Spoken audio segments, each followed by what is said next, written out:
During breeding season, they look for that male scout snake that is now usually breeding with a female, and you want to remove the females because they can have dozens of eggs. So we remove the breeding females. The last time I went out with the team, we caught 7 pythons in one pile. When you think about things like a seawall, you think of a gray concrete structure. Well, there's a lot of different types of seawalls. There's living seawalls, which can tend to come back from storms a lot better than possibly a concrete structure that can wear away. So there's a way of using nature or hybrid solutions. 1 acre of wetlands can hold 1 million gallons of stormwater for free, floodwater. So when we have flooding, think about an acre holding 1 million gallons of that. And it also accesses the kidneys to our drinking water. You buy a lottery ticket if you've seen one, because that's pretty lucky. Deal, right? Yeah. People don't normally get to do that, right? A lot of panthers are, I don't know for sure if it's all panthers, a lot of them are tracked, and we have access to some of that tracking that we've put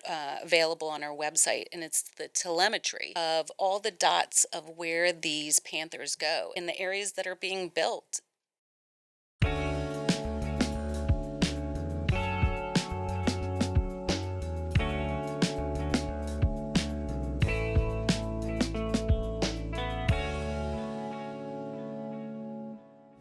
Right here in Naples, tucked away next to the zoo, there's a place a lot of us forget exists. And it's quietly been protecting this entire region for 62 years. It's the Conservancy of Southwest Florida. They run the only wildlife hospital in Collier County, taking in close to 4,000 animals a year. Everything from baby possums to bald eagles. They've got a team out in the Western Everglades hunting pythons by hand to save our panthers and our deer. They've had a hand in preserving more than half the coastline of Collier County. And right now they're building something brand new, a $25 million nature experience that's going to change how all of us see the place we call home. My guest today is the storyteller behind a lot of that work. Her name is Renee Stoll. Now, you might already know her. Renee spent years as a news reporter here in Southwest Florida, and she's the journalist behind that story, the one where a Naples family turned the tables on Bank of America. Remember that?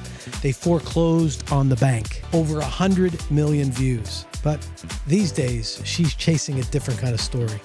One about our water, our wildlife, and keeping Naples, Naples. She'll take you out into the swamp on a python hunt. She's teaching herself the trombone, and she shares the secret to living a fuller, freer life that just might stick with you. So grab a coffee and settle in, and let me introduce you to one of the truly good people in our community, Renee Stoll. So I remember going years ago to there was a wedding that was at the Conservancy. Do they still do that? We don't do weddings anymore, but a few people have told me that, and I think we have one staff member that actually got married on the property as well. I've had a number of people tell me that they got married, either it was out on the dock or it was on the deck or somewhere like that. So that's really interesting. Yeah. I bet it was beautiful. Yeah. Oh, it was. Yeah. Yeah. And I don't think I've been back since. Yeah. I mean, we might have dropped an animal off there before, but since then, but it's been a while. So a lot of people forget that we exist, to be honest with you. And before I started working there, I kind of forgot too for a second. And I went on school field trips there. Yeah. But I think when I was looking for a career change, I really wanted to make an impact in my community. And to me, conservation, with them as many hours as I work, might as well do something you really enjoy doing. So luckily I was able to get in with them. But it is really amazing the amount of work and boots on the ground work in Collier, Lee, and also Charlotte, Hendry, and Glades County. We are one of the few organizations that really, we're out there in sweating, doing the research, doing the science. So it's really an amazing organization. I'm so happy that I work there. What is the organization? I mean, because I still don't even know really. Yeah. I mean, just know it's so interesting because people don't know that we're right next to the zoo too. When they say, "Oh, I don't know where the Conservancy is," I'm like, "We're right next to the zoo," and they're like, "Oh, really?" So a lot of people forget that we're there. We're kind of tucked away as a hidden gem. But the Conservancy of Southwest Florida is a 62-year-old organization that's a nonprofit that's been here, and it is here to really protect our water, land, wildlife, and future of Southwest Florida. And we do that through our 4 program areas, which are environmental education. We have research and science, which is a lot of the python work and the sea turtle work and the mangrove work we talked about. And then we also have policy and advocacy. So that's a lot of getting policies changed at the government level, or working on House bills or Senate bills that are introduced that might not be great for our area. And then we also have the only wildlife hospital in Collier County, which is the Von Arx Wildlife Hospital. So we have those 4 program areas that we work together to preserve our wildlife here in this area. Yeah, we actually started, really interestingly enough, by a group of citizens, and they were trying to build a road to nowhere. Is what they called it, a road through Rookery Bay. And citizens got together, went to the county commissioners, rolled out a really long scroll that had all the people who didn't want it and said, now tell us who wants this road. And that is how the Conservancy was born. 61 years ago. 62, yeah. 62 years ago. So that was in Collier County, and it was the Collier County commissioners at the time in the 60s. Yeah. I mean, wow. And then it evolved over time into being to a physical space that they have, and then the wildlife hospital part is one aspect of it. Can you tell me more about that? Because that's what I have memories of. Yeah. A lot of people may not know a lot about the Conservancy, but they'll be like, oh, isn't that where I dropped a bird off? Yeah. Or I had a raccoon or something along those lines. And the Von Arx Wildlife Hospital we've been taking animals since 1979. We've been working to do, whether it was with veterinarians in the area. I actually have a great veterinarian that is a volunteer with us and does some work on our python team. And Dr. Noble was one of the original vets in the area that would work on animals for us. And there was just a group of veterinarians who would do this work in Collier County. And eventually we wound up building a freestanding facility, which later got remodeled. I believe it was in 2011 with the help of the Von Arx family. And we're going to be doing some new work because, as I had mentioned, we're closing so we can reopen as a new experience. And one of the parts of it is people want to know about the wildlife that we protect and that we take in and we try and nurse and get back to health and release. We've taken close to 4,000 animals a year, native animals, and all kinds of animals. I picked up a great horned owl maybe a month ago, and a massive, massive owl. Somebody had called, and we all care very passionately about where we work. So if I get a call at 7:00 at night, and somebody's got a magnificent, beautiful animal like that that is injured, I'm probably going to go out and get it. And you can bring the animals to the wildlife hospital 365 days a year. And we have a vet on staff, Dr. Kendall Carlin, and we do surgeries in-house. We have a whole care team made up of wildlife rehabbers and also volunteers in the area. If you love working with animals, it's a great place to volunteer. Yeah. And we recently got 2 eaglets in. Yeah, we get some really spectacular animals. How does that happen? What, they're abandoned or something? Or no, all different ways. It's really the average person who sees wildlife in their area, like you and I, and you see an animal acting kind of out of sorts, and you think something's wrong with it, always give us a call because we can decipher, hey, maybe you should try and pick the animal up and we'll tell you how to do that safely, or maybe we'll be able to send somebody out. And in these 2 cases, I don't recall exactly what the eaglet in these 2 cases, but I know we had an eagle once before. It was in an industrial area. It was actually the day before I think we were getting a hurricane. And there was an eagle off of Shirley Street in the industrial area. And we got a call from just some folks who had a factory out there. Our vet went out in the middle of the storm, grabbed the eagle, took it back to the hospital, and the eagle wound up being able to make a full recovery. Oh, wow. And she had determined the eagle probably had gotten in a fight with another bird. So that's why it was injured. And if an animal is injured enough for you to pick it up, it's most likely needs to come to us. Well, that's good to know. I didn't realize that. We operate like a trauma unit. Yeah. So are there animals that you don't take or don't see? Yeah. So we only do native animals. So as far as any kind of non-native species, we don't treat those. We don't treat cats and dogs. And we Like, what about the ducks, the Muscovy ducks? yeah. Are they Those are not native. Yeah. They're not native, right? Yeah, they're no, I didn't not think they native, are. So Yeah. we wouldn't be able to take care Yeah. of those. But we can give you, here's the thing, if it's not a native animal, we're not going to leave you stranded. We're going to tell you who else you can call. If you Yeah. call us and we say, hey, it's not an animal we can take care of, but here's another place you could try. Yeah.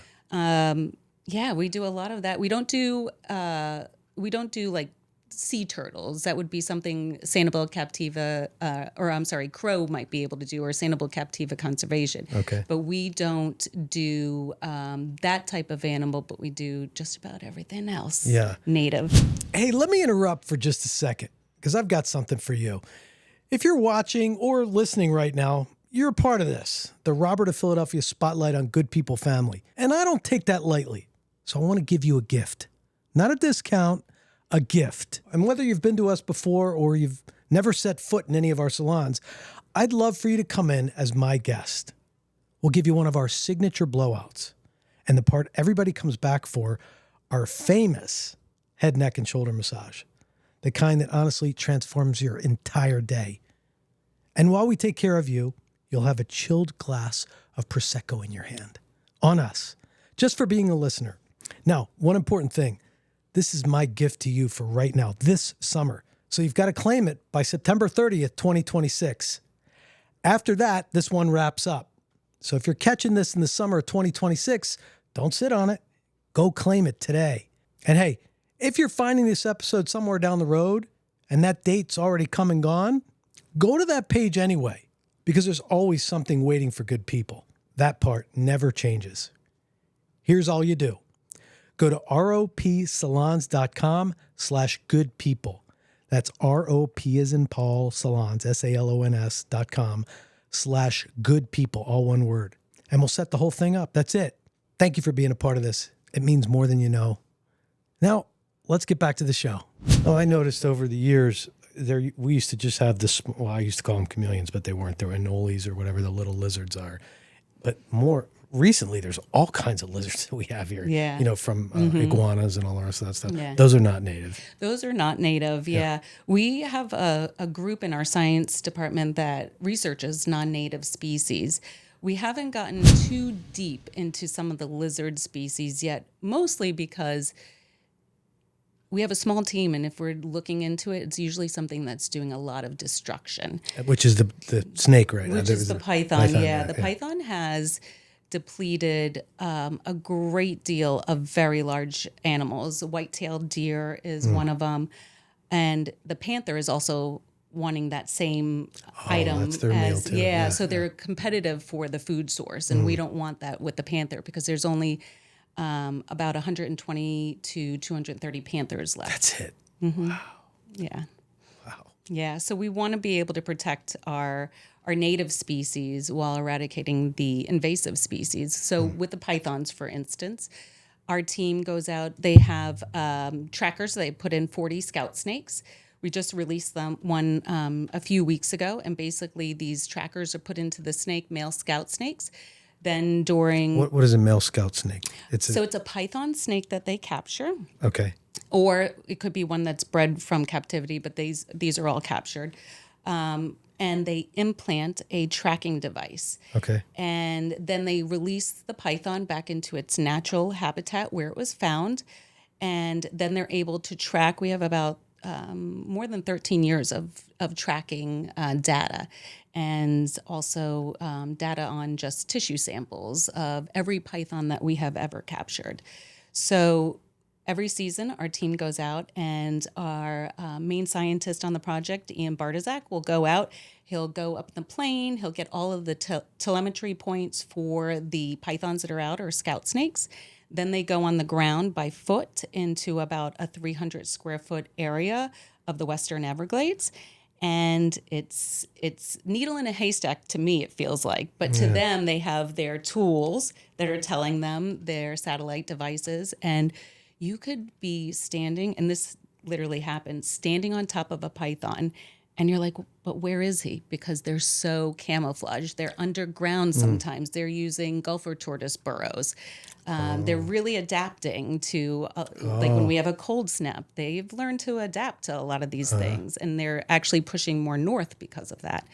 So our team will go out, and during breeding season, they look for that male scout snake that is now usually breeding with a female. And you want to remove the females because they can have dozens of eggs.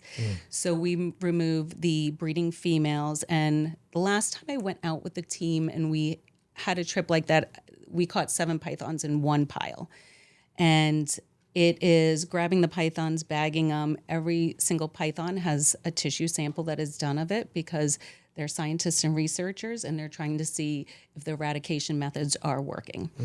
So there's just a ton of information that we have on the pythons that we are constantly working with other scientists and organizations to really get to the bottom of how can we eradicate this species from eating our native wildlife. Yeah. Is the state involved too? Do they On provide? many different levels, yeah. So Florida Fish and Wildlife, and I'm sure you've heard about the python hunt and things like that. We're not associated with the python hunt, but there are a lot of teams who are doing that, and a lot of those types of events are run or in conjunction with either Florida Fish and Wildlife or different members of Florida. So. So when you've gone on these missions before with them. Wow, how do you dress for something like that? Just like this. No, no, it's Which, if you're listening, she's got a dress and heels on, and yeah. No, actually, we have taken a few supporters out who didn't get the memo not to wear the dress shoes. So yeah, it's very interesting. But you are trompsing around. I say trompsing, but you're going around in some areas that, to me, even as somebody who loves being in these areas, I'm carefully walking because I'm like, are there other poisonous snakes that I need to be worried about? But you just go. In a swamp buggy or a they have an airboat? Huge truck that we go out. Yeah. And we go where we can drive in the truck, and the rest we walk. Yeah, they've had some interesting experiences. I'm glad I wasn't there for when they ran into a bear den or the bees, but it's definitely, these guys are lifting thousands of pounds on their back during season every week. It's just python. So who are these are people on staff that are scientists, biologists? Wildlife biologists. Wildlife biologists, okay. And they, this is their calling in life. Oh, yeah. Yeah. They love snakes as much as I do, more. Has Florida Gulf Coast University been helpful for you as a partner? Because they've always been here. And we work with Florida Gulf Coast University a lot. In fact, our CEO is on their water school board as well. And it is... it's a great partnership with them. In fact, there's a lot of times where we have pythons. We just had, we have all different kinds of school groups, but we just had one group that came in to help us do necropsies on the python so they could practice. It was a nursing group, so they could practice some of their skills. And then we've had groups from FGCU that we work with just so they can understand a lot of the processes of what we're doing as well. And just there's so many great agencies in this area for conservation. It's so great to partner with other people who, like us, we're in the communities and we're doing the actual work. Our scientists are doing the work, so they get it on the same level that our teams get it. How does this organization work with government? How does that work? Because they seem like to be, whenever somebody's running for office, whether it's city council or county commissioner, they are pro-growth, not pro-growth, limited. There's always these sides. And how does this organization fit in with that? How's that work? I know it could seem like there could be a lot of this, a lot of going back and forth, and there can be. The Conservancy of Southwest Florida is not anti-growth, but we're about smart growth. That means that your resources can keep up with the growth that you are planning. And so there's been instances where maybe we didn't agree with that growth and we took action, and action for us can look like a lot of different things. It can be our policy action alerts that when people sign up for a newsletter, it allows you a direct link to the person who is making that law or rule and allows you to tell them exactly here's the reasons why I oppose it. So that's one of the actions that they can take. Plus, we have our policy team is working on a lot of different plans. We're not hired by the city government to make these plans, but we see deficiencies possibly in, say, certain things like we see flooding in certain areas. And now we want to maybe do some research on why is flooding happening at these certain areas and what are the types of plans that we could propose to not just Naples, but any city or municipality that's experiencing similar things, because it could be maybe there's a pitch in the road or there's some kind of thing that is making this a flood zone. Other cities might have the same issue. So what can we make as a tool that allows not just Naples or any other city in Southwest Florida, but other cities to use these tools as well? We have one that we're working on right now. It's called Nature-Based Solutions, and it's really interesting. When you think about things like a seawall, you think of a gray concrete structure, right? Mm-hmm. Well, there's a lot of different types of seawalls. There's living seawalls, which can tend to come back from storms a lot better than possibly a concrete structure that can wear away. So there's a way of using nature or hybrid solutions, nature-based or hybrid solutions, to deal with some of these climate resilience issues that we have, like flooding, like heat. So that's one of the projects that we're working on right now, and we've developed a tool on our website that shows where people are doing it in other places in Florida. For instance, we were talking about oysters. So oyster beds, how oyster beds can be used to help with flooding, and who's doing it, and how successful has it been? How much did that project cost? What did you learn from it? What are the resources you needed? We put all this in one place so other cities could see it, see that it's working, and get as much information, because there's no true database for some of this. Right. Get as much information as possible to see if they want to employ it in somewhere else. We're trying to create that library. Use the term climate resilience. Yeah. I like that. Yeah. Well, it's one of those things where there is a changing world. How are we going to be combating or coming back from that? Mm-hmm. It's hard to say that our world isn't quite changing when we see that it's getting hotter, storms are getting more intense, a lot of these things. So what action can we take in our community to protect ourselves? And keep Naples. I know, right? And keep Naples, exactly. Yeah. We don't want to see some huge, lock put in place to keep the water out. We want to be able to do it in a way that keeps Naples just as beautiful and spectacular as it is. We talked a little bit about wetlands. What is that, and what does it mean? It's one of my favorite things to talk about. So wetlands are an area that are underwater at some point. It could be seasonally, it could be all the time, it could be part of the time. And wetlands are an area that, because of the makeup and because they have water and they have dryness, they have just different species that live there, different animals that live there that have changed the hydrology. So wetlands are one of the most important aspects of just Florida in general, but Southwest Florida especially. 1 acre of wetlands can hold 1 million gallons of stormwater for free, floodwater. So when we have flooding, think about an acre holding 1 million gallons of that. And it also acts as the kidneys to our drinking water. So wetlands filter all of carbon. They filter out anything out of the drinking water that then goes down to the aquifers.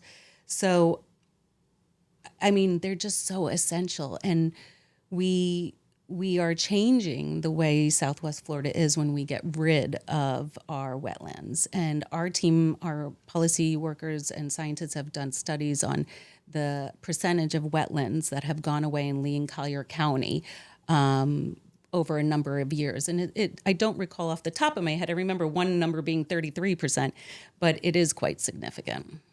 In our neighborhood, there's a chain link fence behind our house, and it's a preserve, I guess it's called, behind us.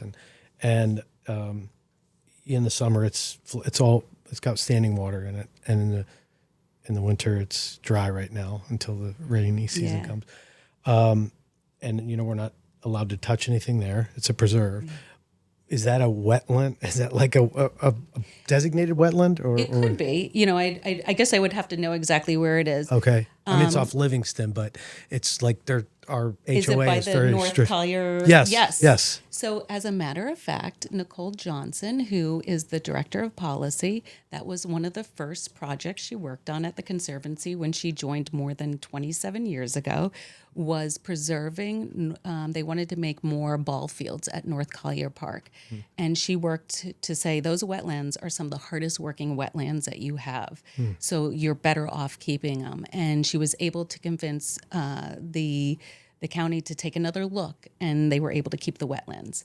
So that's a connection that Conservancy has directly to the wetlands that affect you. Yeah. Well, it's a fascinating area because we're right close to the park too. But then on our backside, there's this area that I see we have a bobcat that comes back and forth in there, and the bobcats go in the water. I didn't know that they hang out back there. We hear coyotes at night sometimes, and it's great for wildlife to see it, but it's right there. But then we also have, which every community has, is these retention ponds in the middle, but if you have a good wetland area, you don't need as much of the retention pond, right? Or is that part of the thing? I wouldn't comment because I'm probably not the, I think I probably, even my description of wetlands, I might have to reassess, but, I would say that regardless of, whether it's something that is a swale, a man-made swale, which man-made is not a wetland, but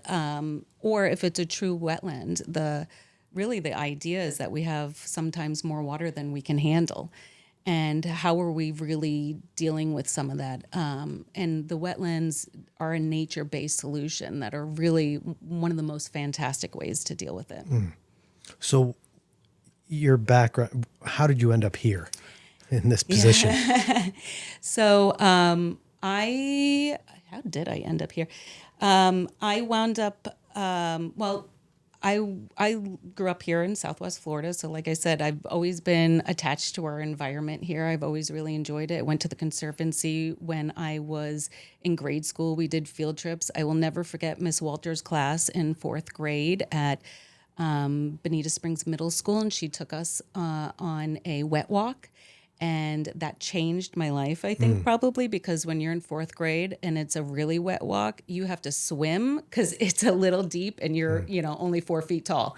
So I remember that experience immensely. Cut to, going to school and getting a career going. I was a news reporter for a long time, and I worked here at Wink and in their Collier Bureau, and also at Fox 4 in their Collier Bureau. That is one of the best ways. I've loved being a news reporter for my life. It's one of the best ways to get to know any area. You drive all over. You meet people of all different types of different socioeconomic factors, and you really get to know the community. So I really appreciate that time that I got to spend in Southwest Florida doing that. I did that for many years in other cities, and eventually came back to Florida, and I started a business at the time doing something similar to Zach, and I owned a video production business and enjoyed it quite a bit. Went back to working world, and I said, okay, now what am I gonna do with my career? Because I enjoy what I do, but it wasn't the topic I wanted to do it on. So at the time, I said I want to go into conservation, and I found some groups I really respected, and the Conservancy was one of them. And I wound up landing here, and it's been really eye-opening because you get to learn your area in a whole different way through the scientist's eyes. And you get to talk to other groups who are also doing great, great work in this area. And it's really inspiring, especially right now. I think that we're at this interesting intersection of environment and the community. And I feel like the community here in Southwest Florida, as long as I've lived here, it is really grabbing hold to the environment right now and realizing how special it is.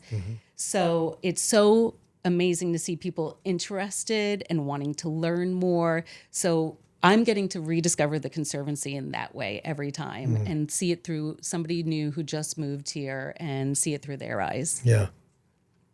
All the way back from your fourth grade experience. I'm telling you, I'll never forget Miss Walters. Yeah. Do they still do that?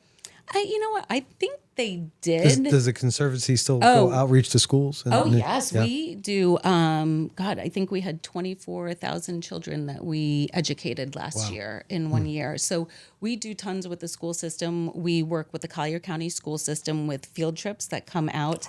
We have a filter marsh on site. So we have a learning lab that goes out also. We call it the lab. It's a learning adventure bus, or I like to call it Science on Wheels. And it goes out in July to all the camps. It will be going out to the summer camps that exist now. We do a ton with kids, and it's really special when you see a kid's face light up because they're touching something like Clifford, the hermit crab in our touch tank. They get to see it in a whole different way. We forget how fun it is when you get to do it with them. Yeah. Well, and impacting their life the same way your life was impacted. So we're trying to make those mini conservation and scientists now. Yeah. We're trying to get them in there now because the more that you learn about something, likely the more you are to protect it. So you're getting ready to close. Yeah, we did. Yeah, May 1st. Yeah. May 1st, okay. So our closure is only to the public amenities. So that's the nature center. It is not at all to our wildlife hospital. So you can still, through all phases of construction, you will be able to bring a wildlife animal to us. So that is, I just want to let everybody know that. But we are closed, our nature center is closed May 1st, and it's going to be through the end of the year. And what we're doing in this time, in fact, I believe today was the first day of actually a swing of, a hammer. We have our fencing up and everything, but it is the transformation into the John and Carol Walter Nature Experience. By the way, I told John that I was going to be here, and he said, I got my hair cut there before. So, yes. Awesome. Oh, great. So he was telling me, John and Carol Walter, they've lived here for a while, and they really wanted to do something that was a positive outcome for the community. Yeah. And we thought, how can we really reach more people? And we saw our nature center as it is now is wonderful. We have so many great exhibits, animal encounters. We have an eco cruise on the Gordon River. There's so many great aspects to it, but we knew it could be better. We knew that we could tell better stories. So luckily, John and Carol came and they gave us a $25 million grant. So this grant is... How blessed are we to have people like that in our community? And to call them friends. And they really are friends of the Conservancy. And they truly do care about this community. Wow. It's very special. In fact, we just had the groundbreaking not that long ago at our Earth Day. So we could have the whole community engaged and know what we're doing. And the word is slowly getting out. But we're going to transform into a destination where you can really learn about our environment here in Southwest Florida. Why is it special? What makes it special? How does this system work with that system? And what if we do this? Then how does that affect that? So all of that, but make it really fun too at the same time. Yeah. So we are actually in the process now of the new space. Will have a 7,000 square foot new exhibit welcome center. And that is going to be where we show you what our challenges are, what some of the solutions are, and what some of the outcomes we hope and where we're going and how you can help us in those outcomes. So it'll be a place where you can really, truly take action in your community as well. We're going to have an outdoor amphitheater for more learning because we have, like I said, so many classes that come through, and we're doing it on the deck in the sun. So we're going to have a covered amphitheater. We're expanding our whole deck area about 400 square feet because it is one of the most popular areas is the deck. And overlooking with all the trees and the water that we sit on. We're also going to have more electric boat rides because we know that is a crown jewel and people really enjoy that, or the electric boat rides down the Gordon River. Oh, from where you... Yeah. So you're on the Gordon River. Correct. Oh, I didn't realize that. We have, and in fact, it's quite special. We have this little cove that we've even had manatees come give birth in there. All the way up there? Yes. Really? Yeah, wow, I didn't know because it's protection for them in that area. In fact, Yeah. that's why when we get a hurricane, we get 2 feet of water across the campus as well, Yeah. which is one of the reasons why we're also making a half-acre stormwater retention lake. So that is us trying to show best practices of nature-based solutions. Okay. What do you do for climate resilience? So we're building a half-acre stormwater retention lake, so that will help with a lot of the stormwater and flood water that we get during storms. We're also making a new preserve trail. We have a couple of acres of Florida scrub. It's one of the most interesting habitats. It's something that you see and it gets paved over all the time, and you may not realize it's special. Well, we have, I think it was last count, at least 1,200 species of animals that are living in there, some of which have never been identified anywhere else in the United States. Wow. So that preserve trail will create a whole walking loop for the whole campus that people were looking for. We'll have a new picnic area with a food truck. And so when we have families and everything coming, we don't have that now. So they'll have a place that they can have their lunches and get food. Parking garage with solar, because the best practices is really to build up for that instead of out for parking. And we'll have all new programming, and it's really going to be a place for the community to get informed and for visitors to learn about us for the first time. Yeah, that's so exciting. I mean, to live here all my life and to most of my life, and to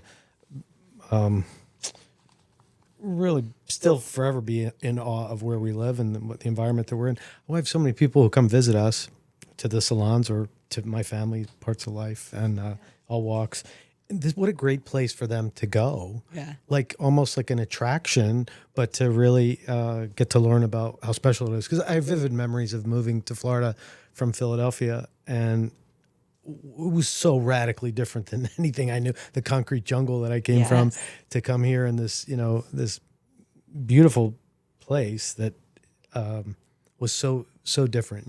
The rain and the clouds, and it could rain on one side of the street, not the other side of the street, and the animals that were here, and seeing an alligator, and no, not at all. It never gets old. An eagle, and seeing the birds that we have here. It's a special You can spot. see an alligator 10 million times, but you see one in driving by, it still feels new every time. I know. Every time. It's just as exciting to me.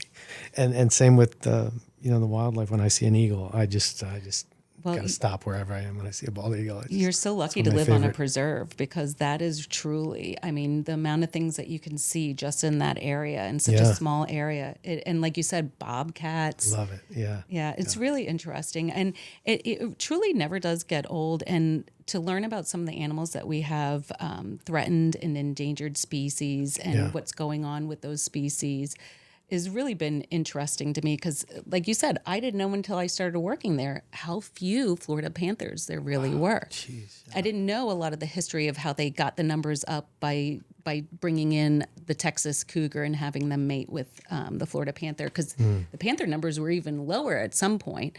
But then, they're still completely threatened, and they need a lot of space to roam. Yeah. They need not just to thrive, but just to maintain. It's probably why I've never in all my years seen one. Oh, you buy a lottery ticket if you see one, because that's it's a pretty big deal, lucky. right? Yeah. People don't normally get to do that, right? Now, do they track them? Or they have a way of? A lot of panthers are. I don't know for sure if it's all panthers. I would have to ask my policy team, but a lot of them are tracked, and it's just really interesting, because we have access to some of that tracking that we've put available on our website, and it's the telemetry of all the dots of where these Panthers go. And you can see in the areas that are being built. Wow, that there's really. So you can see that on your website right now. Yep. Yeah. Oh, that's cool. I didn't know that. Yeah. So you can Sad, but cool. I mean, I sad that you know. see that we're building on top of where they. Yeah. Yeah. And you can see all of the places where they've been before. And it, you know, we're watching it happen, but we do have a choice in any of these things. I know that sometimes it can seem like that things happen. We're all busy. How do we get involved? But I have kids. I can't get involved. You know, there's a lot of things that go on. And then you turn around and you see something being erected and you're like, wait a second. I don't like this. Well, it's too late when the bulldozers are in your backyard. Yeah. It's really, and that's one of the things that we say, follow our e-alerts or just follow our Facebook page. It gives you a lot of information about what is going on. You know, for the next legislative session, we'll be looking at what bills will be introduced, what bills we want to follow, all that stuff, because it really starts there. It really starts at the policy level. And that we can follow that information, what's going on Facebook or on your website to see what's happening. Sign up for our newsletters at Newsletter. conservancy.org, and we will put you on the newsletter list, and we give you all the updates from all our program areas. So you can really have, whether your thing is wildlife or climate resilience or smart development, there's something for everybody there. Yeah, that's great. I'm so excited about this new facility. That's awesome.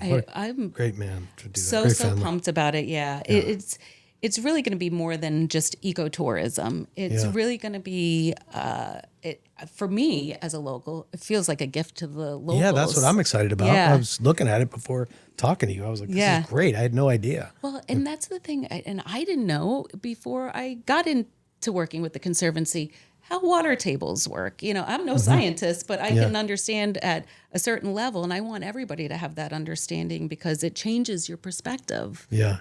Oh, for sure. Yeah. Well, when is it going to be ready? It will be ready if all goes well. We built in time for hurricanes and things like that, but it'll be ready early 2028. So in the end of 2027, that's when we'll start doing our soft openings. We'll probably invite our friends at the hotels, all our partner agencies. We'll have you guys out there, all of our influencers and all of our groups that we work with, because we want to test out the facility. We want to get feedback. And we're just going to be so thrilled to show it off too. Yeah. I'm so glad we're talking about this because it's exciting for me. It's like having our own little Disney World here in a special way. Funny. I know when I talk to people and they feel that way, sometimes I think it's only me because I've been doing it for a while and trying to get people excited about it. Yeah. And then when I tell people, they tell me they're excited too, and I'm like, yes. No, I'm so proud of where we live and what we have here, and I love when my friends and family come from up north and get to visit and get to show off this stuff that we have. Isn't that here. right? I have a cousin from Long Island who just moved to North Fort Myers and got a vacation home with his wife, and they live on a preserve too. And the animals that they see, they are just always struck by, because I used to always just send them the text messages with the snakes and the pythons and everything. But now they get to see some of the wildlife in their backyard, and it's the same. It's like when you see another person get that experience, it's like, yeah, isn't that great? Yeah. The wildlife part it's staying open right now, the wildlife rescue part. Yes, right? yeah. So do they also have there where you can see some of the rehab wildlife? Well, I'm so glad you asked that, because that was one of the things that came back from a big survey that we did, was that folks really want to see more. And we want to give them more. We just don't have the staff, the funding, the volunteers to be able to do more sometimes. Plus, we have a lot of permits and licenses as a rehabber that you have to abide by. Yeah. But we did find some ways that we're looking to make that experience more tangible for when we reopen, with some kind of virtual feeds that show you the baby room. Oh, awesome. So like right now is baby season, where you get a lot of orphaned baby possums, birds, raccoons. It's just baby season. Yeah. So we had, I think in 1 week, we got 30 baby animals come in. And so that's an experience that people would love to see, but we have to do it in a smart way that makes it best for the animals being rehabbed, because that's the number one thing. Because you really don't realize just the littlest amount of stress can kill an animal who's going through trauma. So we have to do what's best for them first, but then being able to give some kind of feed that gives you a live look inside would really be fun for people to have. Yeah, well, that makes sense. I didn't think of it from that perspective. Like it's not a zoo. Where, and sometimes I say things to the vet like, I want to get an update on an animal, and she's like, well, I'm working on them today. I was like, oh, well, I can go hang out with you while you do it. And she's like, yeah, that's stressful for the animal. And you don't really think, because these animals, that's another thing, is that I think on social media, getting rehabbing an animal can be romanticized. And truly, it's a very difficult job, and not every animal will make it through, because we are a trauma unit, basically. Yeah. When people bring animals to us, they are not always in shape that they can be rehabbed. So I think that it's going to be an eye explorer for the people who are watching, because it's something for them to get a look inside where we can really show you. We want to be able to tell you these things, but we have to do it what's best for the animal. Yeah. So you, as of now, there's not like because I was looking at pictures, I think it was on the website, Yeah. they these giant birds. I don't even know what, I just remember seeing the claws of one of the birds. And, Right. so those aren't in public cage. They never were in public cages where people. No, not animals that are rehabbing, but we do have, and we will have when we reopen, is our ambassador animals. And we're actually getting 2 new animals. I don't even know if I'm allowed to say it yet, but we're getting 2 barn owls. And we also have Donatella, who is our diva gopher tortoise. She travels around in a grass cart. We have Jackson, and we have Muffin and Bagel Chip. These are all turtles and tortoises. So we use our ambassador animals for education. So as we're closed right now, our nature center is closed, but took all of our wares on the road, basically. So right now, although we're not in the nature center, we took all our programming on the road, and we are offering it free to the community right now. So whereas you would have to come to our campus, pay an admission, let's do this as a gift to the community while we're closed. And we have at least 5 events every month through the end of the year on our website, from nature walks, where you'll be with a naturalist or a person who is able to point out the flora and fauna that you see. We just had our first weekend with family events at parks and libraries. We have little explorers, we have nature navigators, and then for the adults, we have a monthly education session, nightly education session. And our first one is one of our first ones is coming up on the 13th, and that is just the history of the Conservancy. Like I said, we're a 62-year-old organization. Not everybody knows about us still, but it tells you about some of the work we've done. The Conservancy's been a part of preserving 50% of the coast of Collier County. And I don't think a lot of people realize between Picayune Strand, Barefoot Beach, Pelican Bay, Clam Pass, Rookery Bay, that's more than 50% of the coastline that the Conservancies had their hand in at protecting. Who runs all this? You have a board, you have a staff? Who? We have a small team. We're roughly about 65 people, and we have a small team that is made up of our president and CEO, Rob Moher. He started there interning, so he's been there for 27 years. And Rob is just a great leader in general. People who meet Rob, they easily fall into the mission because he believes all the work that we're doing, and he knows it intimately. And he just can have really great conversations with you, regardless of how you feel about some of the things. So he's an excellent leader. We have our board of directors who are very involved, actually. Our board is a working board. We were just planning our next yearly field trip because we take them out on a field trip to areas that we're really experiencing an issue. And we give them a whole tour and explanation because we want them to understand, because they're our ambassadors who go out and talk to people as well. We have an army of volunteers. We have, I believe, about 400 volunteers. During the summer, it goes down because a lot of people go back north. So we're always looking for more volunteers. But we have volunteers in all different areas. The wildlife hospital is obviously one of the biggest areas. Plus, we have anywhere up to 30 interns at a time who actually live on our campus. So live on the campus? Yes. There's housing there? Yes. I never knew that. Right above my office. Yeah. Really? So this was just something really cool. A few years ago, they reconstructed, they took down an old dorm building. I heard it was a little creepy. And then they put up a new building, and we have state-of-the-art, a gorgeous dorm and safe entry for all of the interns, and they get a stipend. Yeah, our internships are pretty cool. So students, check out our website for internships. I had no idea that was there. Yeah. Right off Goodlet Road, right? Where I know. You'll see soon, because you'll see the sign on the road change. You'll see a lot of things changing over the next year to 2 years. And by change, I mean good change. Yeah. It's exciting. I'm thrilled for that. I'm glad. I know. I am too. It brings, like you said, when you've lived here a long time, it brings it all full circle. You mentioned interns and how your CEO or your president, is that his title? CEO? President and CEO. President and CEO.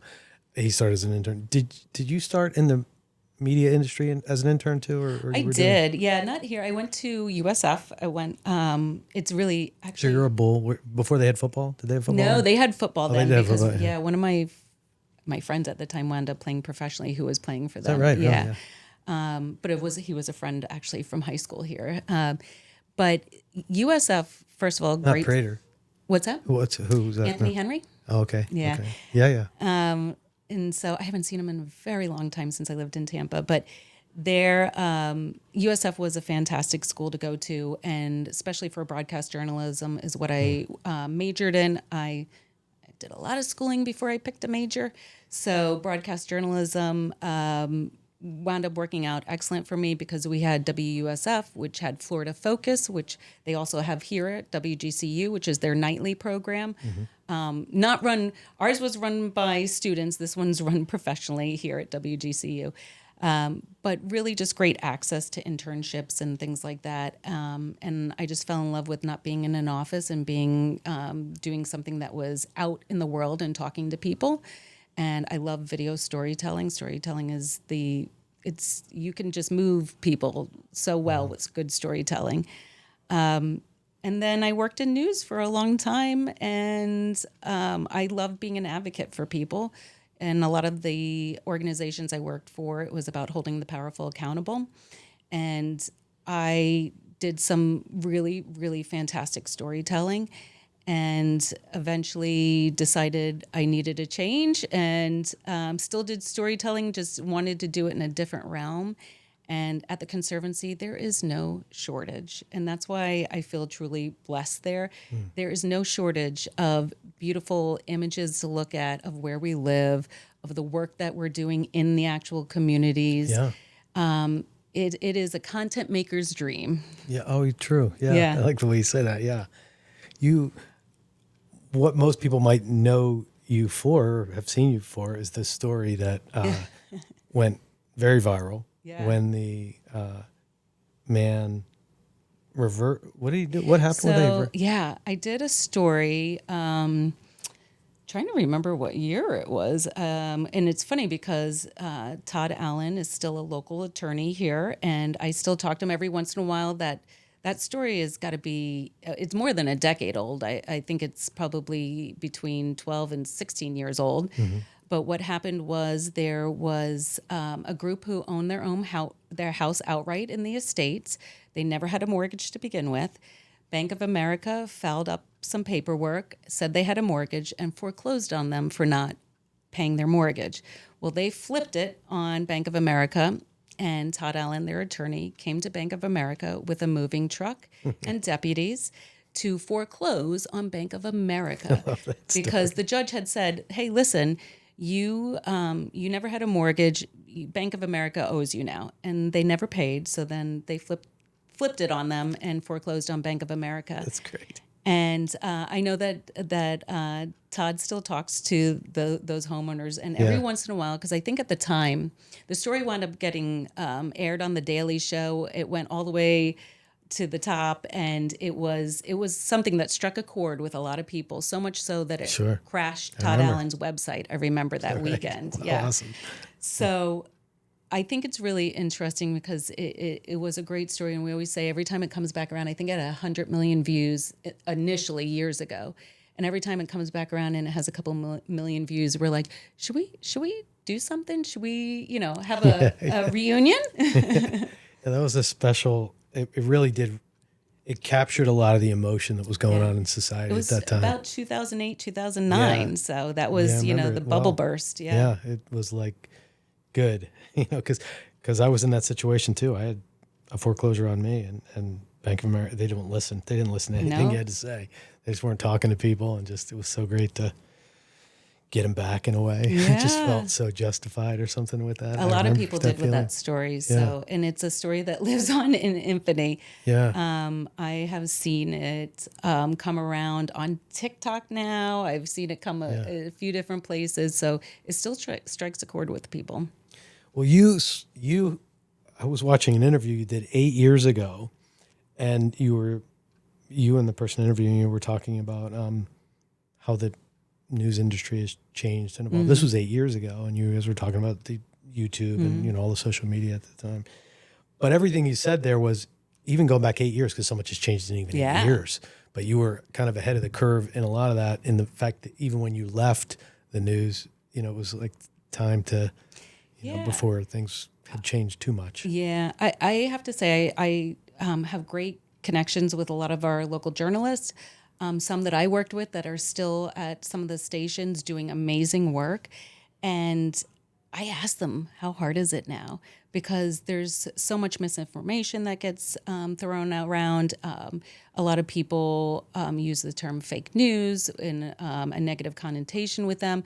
So it's all those things that I don't know if I would have the willpower to keep going, because it's a lot that they're facing right now, and they have to be super, super stringent with what they're doing and the facts. And when I was a news reporter, we were just getting social media at the time to post our stories, and I remember being told, you have to post 8 times a day, so it was just learning how to use these new tools and how to use them to our advantage. But now it is definitely part of their system, how they're required to do their work. But it's also interesting because one of the cool things I thought was that when we were learning how to use these systems to our benefit is how they can get information at a live scene from the geofencing of the social media around them. So being able to get pictures, say it's some kind of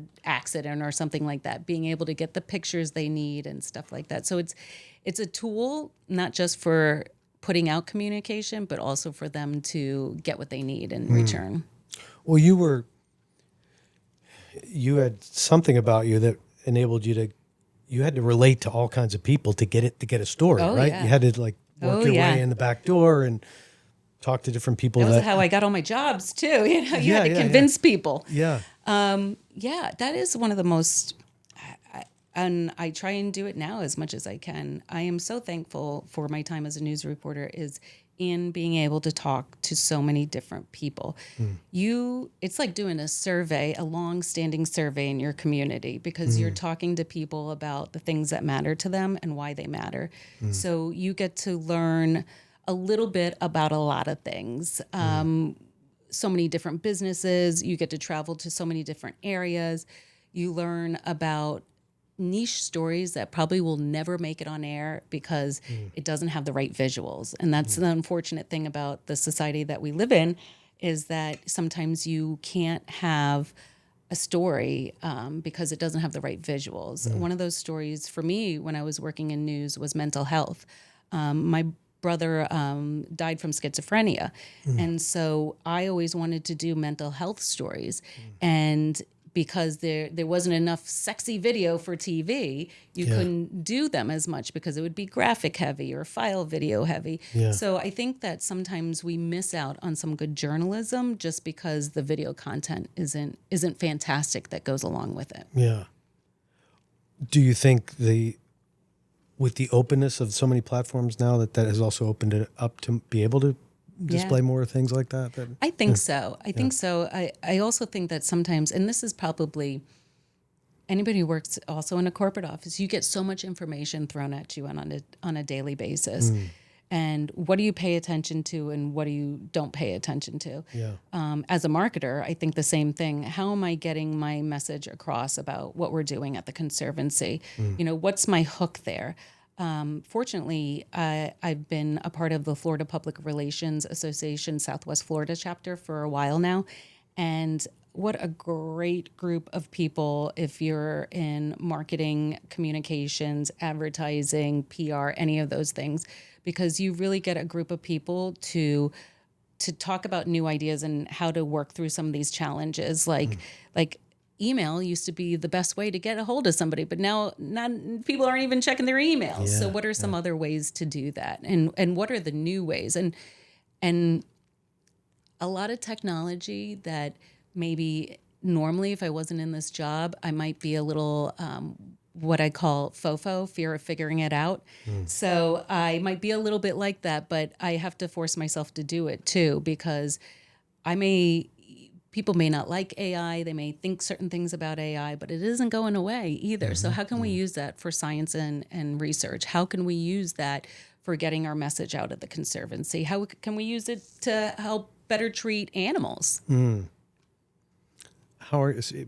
fact that you bring that up is great because I am embracing it fully, and really it has really changed my life in a lot of great ways. How are you using it, and how's it working in your life, and what do you think about it?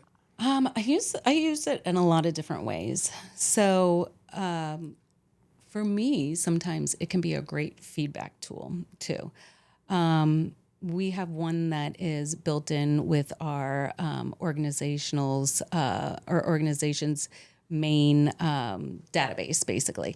So if I'm looking like my files, I'm looking for something specifically and I can't recall it, and it can find exactly where that file is in my files. Great, yes. I love that. But it's a simple thing, but it really matters. Thing, but it matters a lot because I never know where I put stuff. I have thousands of files over the years. Right, I don't remember, but you remember what it's called. I do, but I can't find it. Or you remember something about it. Yeah. That's just a simplified way. But if you think about things like, say we want to put out a solicitation to our members about being a donor for turtle season.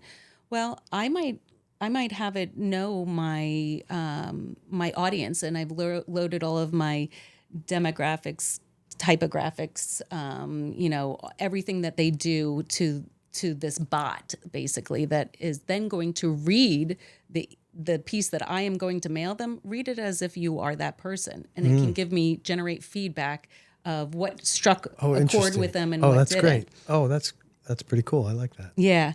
So that's a great way that I enjoy using it. Sometimes it's really quick things too. I can tell you that I worked in a hospice organization before, and the way they used AI was really interesting to me. And this is a couple of years ago, where it was it wasn't AI like people were more afraid of AI, I think, even then, because it was so new. But they used it to determine the last 3 days of life for hospice patients with 97% accuracy. And that was amazing. And it was really a game changer, because the last 3 days are when you want the most resources there, not just for the patient, but also for their family. So it allowed us to schedule a lot better. Wow. So that's just one of the ways that it can be used as a resource tool. How can you better use the resources that you have? And I thought that was amazing. So you have that in your background too, hospice work. Yeah. I feel like it's just a little hodgepodge of everything, you know? Yeah. Yeah. Well, who had a big influence on your life and had you be who you are? Who's somebody who really impacted you growing up? Wow. Well, I mean, naturally, I would go to my parents. I it's funny because I was just having this conversation with two friends that I've known since grade school, and the conversation went along the lines of you got to have thick skin to be in your family, and I think as just a native New Yorker, my parents are from Brooklyn and Queens. You know, when you get to our house that they're from Brooklyn and Queens, you know, it's just the mannerisms, the talk, and I think that there was just not a lot of, you had to figure things out. You were expected to do well. And I think that expectation, although at the time I probably was like, oh my gosh, you know, now I thank it. I'm glad I had it. I'm glad that they were tough because it made me really have a lot of drive in my life and want to do civic duty more than anything else. So I think that was, now I look at it, I'm like, okay, give me a break, guys. Okay. You know, now they're on me for working too much, but, Yeah, of course, yeah. but no, I'm so grateful because I see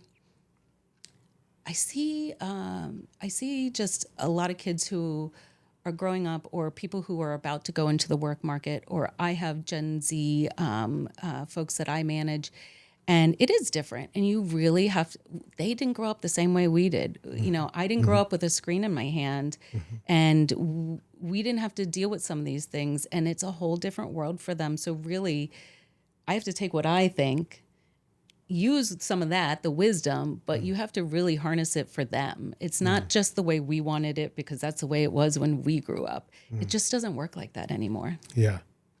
You got a whole different mindset. Yeah. now. Who was your person? Yeah, that's a good question. I never answered that. I've asked it, but I haven't answered it. Well, I would say one of the most influential, he just passed, my mentor, was the guy who hired me first for my first job at the Ramada Inn on Vanderbilt Beach, which is where a condo is now, but right next to Wiggins Pass Park, there was a old Ramada Inn there, which then became the Vanderbilt Inn. Yep. But when we moved here, he hired me to wash dishes at 12 because I lied about my age. And You too? I changed my birth certificate to say I was 16 instead of 15 to work at Video Way. Do you remember Video Way? Oh my gosh, yes, of course. Yes. Yeah. Well, you were eager to earn and work and hustle too, right? Yeah. So that guy, he stayed with me throughout my life and has just been somebody who impacted me always because he taught me how to work hard. He believed in me. He was like a second father to me, but he also, it was tough on me too, though. It wasn't easy, but I was so thankful for that at the time. Sometimes I didn't like it. Yeah. But and I had one of the greatest blessings of my life was that I got a call from him in 2 months ago to say that he was in hospice, and I hadn't seen him for 35 years or so, but we stayed in touch on the phone and such, or Facebook, and my wife had me. What I said to him was goodbye, basically, on the phone. And then I got off the phone. My wife said, "You have to go see him. You have to go say goodbye in person." And she booked a flight that night. The next morning, I went out at 7:00, flew to Virginia, got there, spent the day with him, and just reminisced and laughed all day. Fed him this chocolate brownie at night that he loved, these chocolate brownies. And he had a stroke that night, and that was the end of it. But I got to say goodbye and Aren't you thank glad him you for, did that trip? Oh, it was the greatest thing I've ever. Yeah, I just wouldn't change it for the world. It was. It's worth it to make that extra effort for people. Yeah. We don't do that as much anymore. We don't make a lot of extra efforts No. for people. And it's a weird space to be in, but I wish we did more of that. Yeah, it was life-changing for me, and such an honor to get to celebrate him. Right? And he had a letter by his bed in the facility that he was in, and it was framed, and it was the letter I had written him 15 years ago, thanking him for what he did for my life. Yeah. And it was like his legacy. He was so proud of that because he didn't have children, and so I was like his son, sort of. So it was a beautiful thing. But I'm now that you asked that, I'm present to that. So thanks for asking Yeah, me. that's amazing. And I have to say that hospice was, and I was a marketer in communications. And although I was talking about assets and stories and everything before, and the Conservancy is so rich in them. It's a different thing with hospice because it's a lot of rich stories, but not everybody's ready to tell them. And when you see a family go through what we would call a good death, it is, I mean, I even get chills thinking about it. It is so special to be invited to be part of that family's going away for somebody. Yeah. And I've been there for some important people at the organization I worked at, and it just is life changing. I can imagine. Yeah. The hospice has been gracious, and I've been blessed with the opportunity to say goodbye to good people in my life. We're all going to die at some point, but the hospice has been very great at managing that process for the people in my life. Yeah. And I remember one time, my best friend's mom, who was sort of like my mother in a way, and she was in hospice, and I went to say goodbye. And as I was leaving hospice in Naples, this woman was yelling out of her room, and nobody was going to her. So I went in the room, and she could barely talk, this older woman. And I said, "Is everything okay? What do you need?" She said, "Peaches, peaches." She wanted peaches. That's all she could say was peaches. So they were busy. Other people were busy. So I left and went to the store and got these canned peaches and brought them back. I'd never met this woman, have no idea who she is to this day. And I fed her these peaches. And the nurse came in and she said, I said, "Is it okay?" And she said, of course, it's okay to do it. Fed her these peaches, went back she was just mumbling and barely eating the peaches. But went back the next day to see my friend's mom, and she had passed, and her family was all around her. And I got to share with them what her last night was like, because they weren't there, and to tell them that, she was, and they said, "Oh, she loved peaches. Peaches were her thing." So it was a beautiful moment that I'm grateful for hospice for anyway. And a beautiful moment between two strangers. You can Completely. care for a stranger completely. Yeah. And and that's the other thing about hospice was that they take care of a lot of people that would die alone otherwise. And you think about that, that's not a pleasant idea. So to be able to have the care, I already know who would be my hospice nurse at the organization I worked at, because we call it a hospice heart, because it's just a different type of It very much nursing. is. Yeah, there's this special humans that handle that. Yeah, they just got a grace and a way and a heart that is not normal. In a good way. I'm grateful for Special people. Nurses are in general, and 100%, caregivers are special people. Yeah, they give in a way that we need, and I'm grateful for. Yeah. Isn't that great? Which is, I'm also, fascinated by your story, because the whole full circle thing and how you got to be you, which is important to me.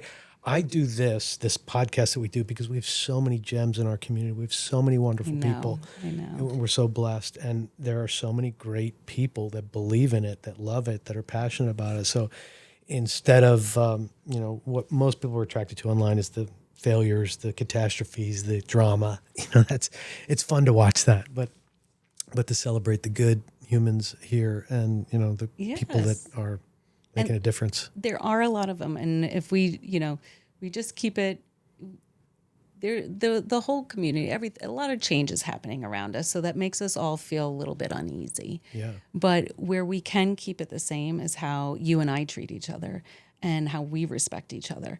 And that's just where I'm centering myself through all this change, is how can I still be respectful to people regardless of if I agree or don't agree with them. How can I still find what I always call I can build a bridge with anybody. Yeah. Because I think there's always some commonality that we have that we can build on. Yeah. And that's, a lot of the work that we do with the Conservancy too. We have a lot of people who don't know anything about our natural environment. They only get to know us because they find out that they have somewhere they can bring their child. And so that's how they might get introduced to us. And so really just when people come in, whether you've lived here a long time and you don't have the intelligence of what goes on here, we want to give it to you. We want to give it to you. Yeah. So that's the thing, is that we want people who want to learn about their community. You know, everybody's taking a new interest in it, I think. And so wherever you are in your education about what we do, we will meet you there so we can tell you how you can be effective in seeing the kind of community you want to see. Back to you as the fourth grader for a minute. Yeah. Your mom and dad are here? Yep. In South Florida? What's your mom's name? Valerie. Valerie? Yes, Valerie and Willie. How would she describe you? Well, yesterday, I don't know. You know, my mother will tell you that I work too much. That's the first thing she'll tell you. I work too much. But my mother will tell you that she knows how passionate I am about things. I am not a gray area person. I am, if it's of my interest and I'm involved, I'm seeing it all the way through the end. And how big can we make it? Or what's your goal? Let's reach your goal. And she knows that once I get attached to a goal, not necessarily the outcome, or maybe so the outcome and not the goal, but she'll know that I'll get it done and I'll get it accomplished. And I hope that they depend on me like that. I think they do. But I think she'll also tell you I got a big mouth. That's the New York in you. That's okay. That's I think actually, a lot of people tell you I got a big mouth. Let's work to your advantage then, anyway. You know, I stopped caring what people thought about my big mouth, I think, is that I've always been an advocate for people who didn't have the platform when I was a news reporter. And that's, I actually did it ever since I remember being a child and like crossing the street when there was like a war between the kids going on and being like, no, we can't talk to each other that way. You know, not that I'm some peacemaker, but it's, again, there's a bridge always to be built with everybody. Going back to how you got to be you and who you are, how would you say, if you were to rewind in time, because you're almost a native, I mean, via New York, like I'm via Philadelphia, what's something you miss about New York? About this area here that back in the day? I miss it not feeling like I'm stuck in my car to go 9 miles. I have lived always between 9 and 13 miles from my job. And during season, when it takes you more than an hour sometimes to go 9 miles, it can be maddening. I miss that. I miss it. Again, I still think of it as our little secret place. But I definitely miss a little bit of that. I'm lucky enough, I also serve on the Art and Public Places Board in the city of Bonita Springs, and I get to be around some of the people that I used to interview back in the day. Wow. And just having that camaraderie of having lived in Bonita Springs for so long and knowing, people's parents who own, that store, whatever. It's that feeling, I think, goes away a little bit more when you start to grow. But I do miss a little bit of that. Yeah. Because I think we're growing. We're growing. Let's say that. We're definitely growing. I hope it's really responsible on our resources, though. And that's where I think that we could get into a little trouble. Aside from being known who's someone who works too much, what do you do outside of that? My favorite thing to do, you will catch me every single weekend for the last, maybe the last 12 years. I go to Lover's Key and I walk the trails every single weekend. It is my favorite place to be in the world. Lover's Key has 2 amazing 2.5-mile trails. You have the scrub on one side and you have the water on the other. There will be manatees, dolphins catching fish, an alligator on the trail. I mean, gopher tortoises. You see it all. They did get pretty rocked after Hurricane Ian. They were closed for quite some time. but they've been reopened and they've done a lot of work. The FWC officers who are there are fantastic. They really, really care about the area too. You will catch me on a trail somewhere. I mean, I know that it's not very exciting, but I love that trail, and I love one of my new favorites is I only discovered it within the last 2 years is the Highland Hammocks tour up in Sebring. That's another gorgeous, gorgeous trail to be on.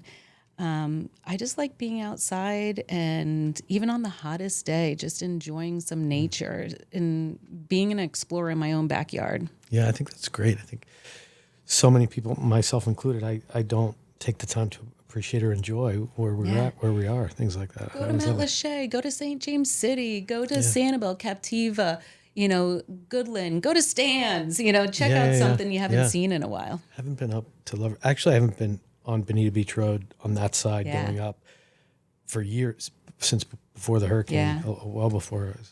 I will tell you, I go to Fort Myers Beach just about every weekend since after Hurricane Ian. I went to volunteer to do cleanup at a mobile home park that got really, really decimated, and people were still trying to live in their mobile homes there. And Fort Myers Beach has always been a very special place for me. It's where my family has spent a ton of time. It's also where my brother passed away on Fort Myers Beach. So I love that area. And I will spend my money there every weekend with those businesses so they can keep growing. And some of my favorite restaurant workers are there. That I want to put my money somewhere where I think it matters right now. Yeah.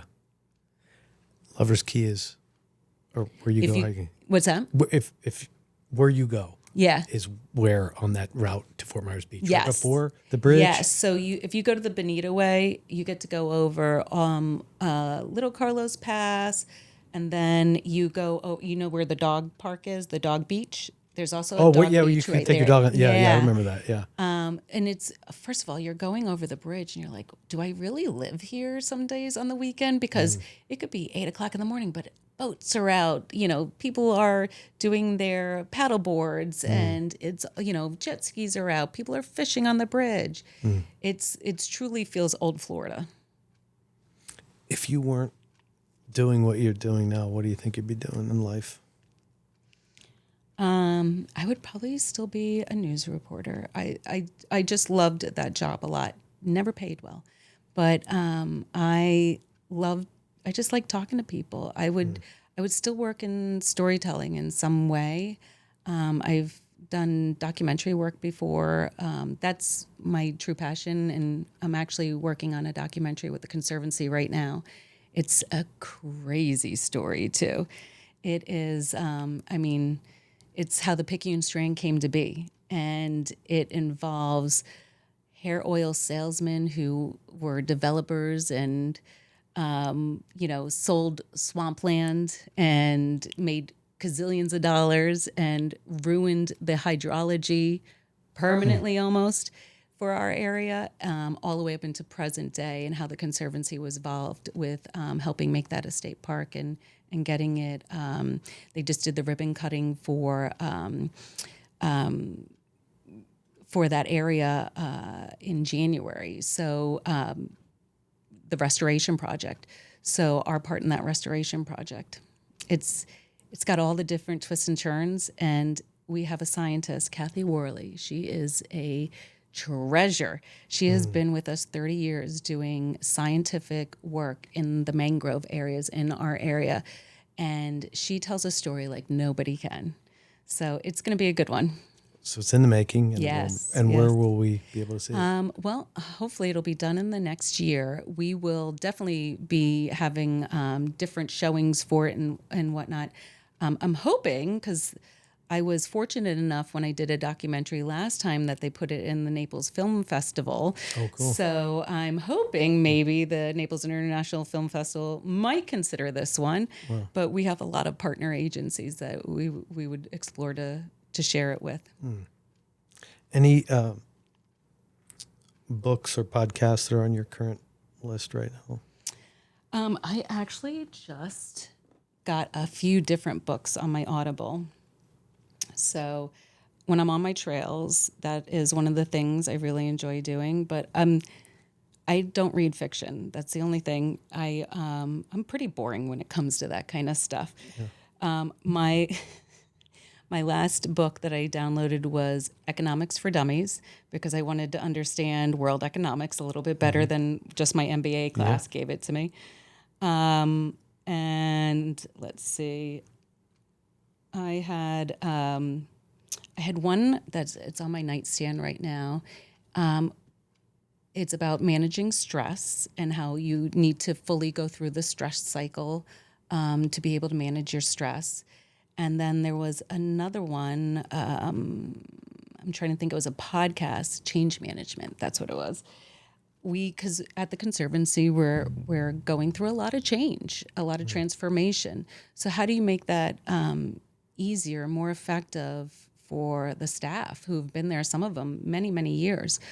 How do you get all of this to work in the most cohesive way? Yeah. So change management has been another one. I'm really boring when it comes to stuff like that. You know, you're just on this quest to lifelong learning. You just keep feeding I them do out. feel that way. Yes. I'm like, why wouldn't people want to keep going to school and get more education and learn more things? I don't read fiction either. I mean, sometimes I probably should. To Right, take my to mind off relax stuff. a little. Yeah. But I always say truth is stranger than fiction. Yeah, right. I agree. Yeah. Yeah.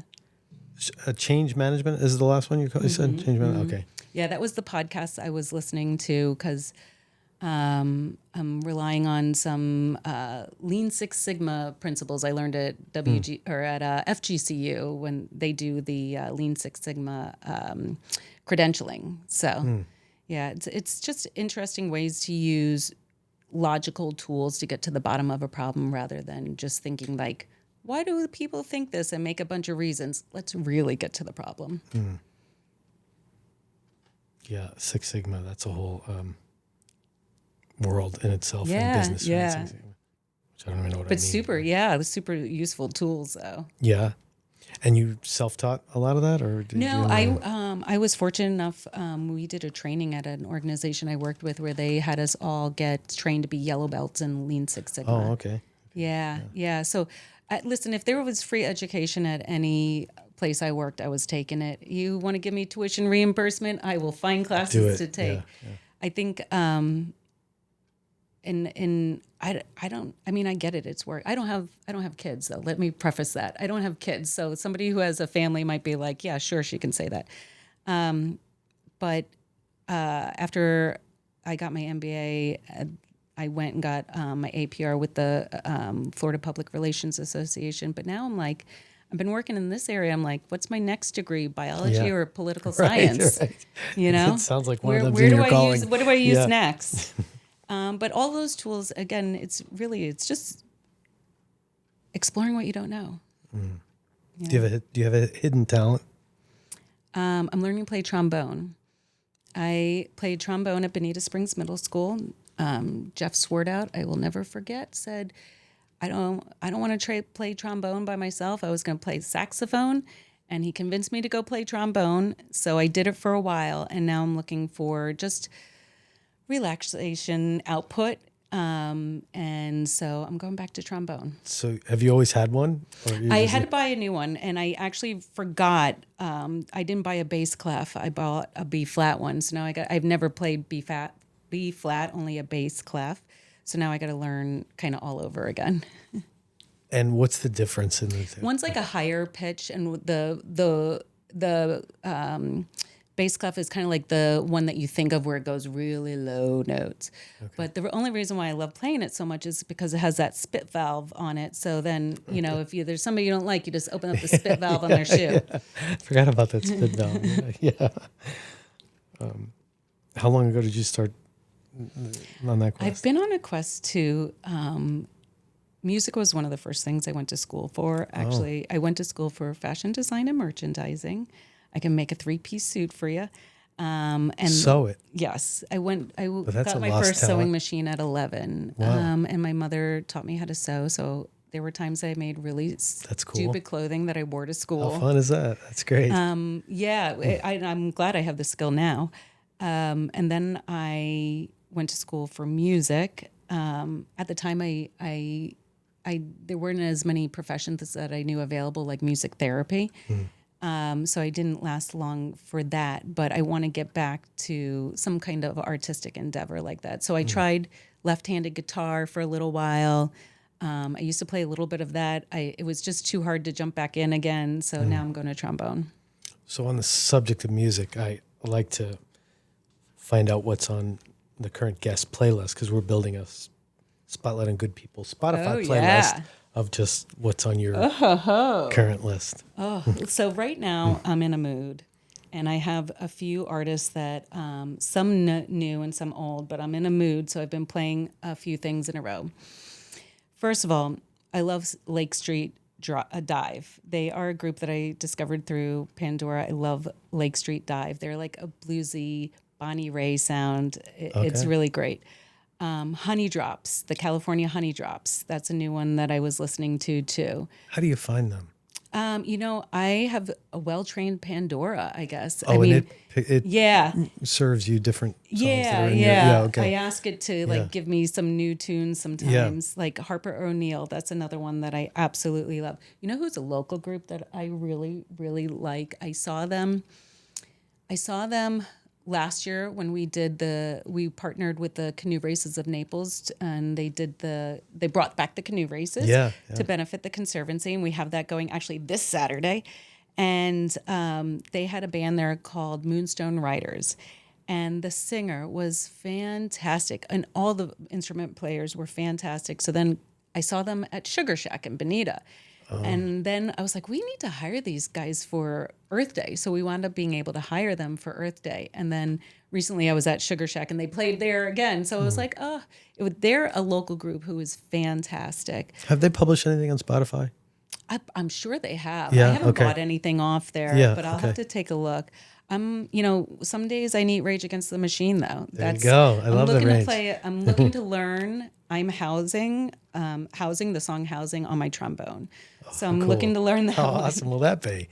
We got to bring you back for that. Right. So I get some footage of that. No, and then I like to get the old school. I like just to mix in, I don't know, all of my parents' music with it in there. So what? Like what? Oh, I don't know, everything from on the weekends, Sundays. I like to listen. I have what I call Frank Sinatra Sundays. So you just put on your jazz music. I love jazz music. And then like Sly and the Family Stone and, some of those groups. Yeah. Sly Stone was in Naples one time. And he played it.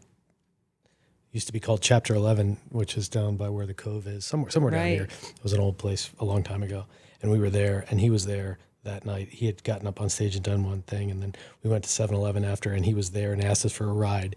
And we gave him a ride in my Celica GT that I can always claim to fame. That said, Sly sat in my car. One day I had to give Marco Rubio a ride in the backseat of my car. Yeah, in Tampa. Really? Yeah. In Tampa? Yeah, I can't tell you about that story.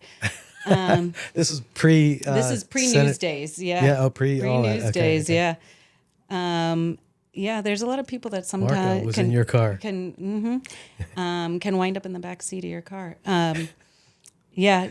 It's just it's a crazy world. This was in your college day. This was in my college days in Tampa. Yep. And I went on a really bad. It was like a blind date. This is before Tinder or anything like that. Yeah. And I went on a blind date. And I brought my girlfriend because they were going to bring a friend, and the blind date was horrible. So then it was like a restaurant bar. So we went around. Because then it was truly blind. Yeah. Like you can't do any research on people. You can't look at people. Right. You got nothing. It's blind. And it was an interesting date that I said, I'm going to go to the bathroom, and we left. But that is how you ditched your date. And that's how we met. That's how Mark Rubio got in the backseat of my car. Oh, okay. Yeah. Okay. But it's a long story. Anyway, but yeah, it's I don't know. It's interesting, just the things that go on here in Naples. You'd be surprised at some of the people and things that you see. I remember I had a boyfriend that we were, I think, on the other coast, and we went to this it was like a nighttime concert fair, and there was like nobody really there. And then it was Sly and the Family Stone, his brother and his children. And it was every song that you absolutely love. And there was only like 10 of us in the audience. What a cool experience is that? I still have the t-shirt that they threw to me Oh my because gosh. I was like, when are you ever going to see this again? Yeah. How cool is that? In our little Naples. Yeah. It's Southwest Florida area. I know. It's an interesting place, but. My final question, which is kind of sums it all up. What is it that you love about your life? I think in this phase of my life, I love caring a lot less what people think about me. I think I spend a lot of time on TV, and people will tell you their opinion in a heartbeat. You don't have one of your pinky nail painted and they see it, they'll tell you, you know, they'll be horrendous. And it does create, you know, thick skin.